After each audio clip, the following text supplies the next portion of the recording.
जहाँ पे 7 सीटों पर चुनाव है, यहाँ पर 4 सीटों पर कांग्रेस पहले जीती हुई चुनाव। और मुझे लगता है कि पिछले 1 साल में जो जनता का इस सरकार से मोहभंग हुआ है, और बहुत कम मैंने ऐसा देखा है कि इतनी जल्दी जनता का जो विश्वास है सरकार से उठ जाए। और सरकार के वर्किंग पे भी लोग संतुष्ट नहीं हैं। ग्रामीण क्षेत्रों में विकास ठप पड़ा है, जल जीवन मिशन में बिल्कुल कार्रवाई नहीं हो रही है, तो बिजली पानी को लेकर बहुत लोगों में परेशानियां हैं। और सरकार ने जो वादे किए हैं नौकरियों के बारे में, इन्वेस्टमेंट्स के बारे में, धरातल पर उसको उतार नहीं पाए हैं। तो ये बाई इलेक्शन भी सरकार को मुझे लगता है एक आईना दिखाने का काम जनता करेगी। और 7 सीटों पर कांग्रेस पार्टी मजबूत स्थिति में है और हम 7 सीट जीत के आएंगे। सर, झारखंड और महाराष्ट्र चुनाव की यदि बात की जाए, क्या लगता है आपको कि हरियाणा चुनाव का? देखिए, महाराष्ट्र के अंदर जब लोकसभा के चुनाव हुए तो सबसे बड़ा दल कांग्रेस पार्टी ने उभर कर आई। वहाँ पर गठबंधन हमारा बड़ा स्ट्रांग है। और मैं ऐसा मानता हूँ कि झारखंड और महाराष्ट्र दोनों में हमारा इंडिया गठबंधन है, उसमें हम लोग ताकत से चुनाव लड़ रहे हैं। हमारा समन्वय अच्छा है, हमने कैंडिडेट डिक्लेयर कर दिए हैं और दोनों स्टेट्स के अंदर इंडिया अलायंस की सरकार बनने जा रही है। सर, जनगणना की यदि बात की जाए तो सरकार की तरफ से कुछ बात सामने आई है, क्योंकि कांग्रेस शुरू से जातिगत जनगणना की बात होती है। क्या लगता है आपको कि देखिए, जो सेंसस है ना, ये आज से नहीं, ये दशकों से हर 10 साल में होता था।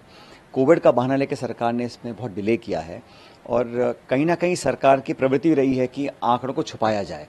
और जो डेटा है, जो आंकड़े हैं, अगर उस पर आप उसको प्रकाशित नहीं करेंगे, छुपा के रखेंगे, तो सिर्फ आपके भाषण हैं और फिर मीडिया का परसेप्शन है। तो हम तो चाहते हैं कि कास्ट सेंसस भी हो, लेकिन जो आंकड़े हैं, बेरोजगारी के हैं, भुखमरी के हैं, रोजगार के हैं, निवेश के हैं, वो पब्लिक डोमेन में आए। जब तक डेटा नहीं आएगा तब तक उस पर एक सार्थक चर्चा नहीं हो सकती है। सरकार ने हमेशा से पिछले 10 सालों में डेटा और आंकड़े छुपाने का काम किया है। सरकार को निष्पक्षता से और पारदर्शी तरीके से आंकड़ों को प्रस्तुत करना चाहिए जनता के सामने, ताकि सच्चाई सामने आए।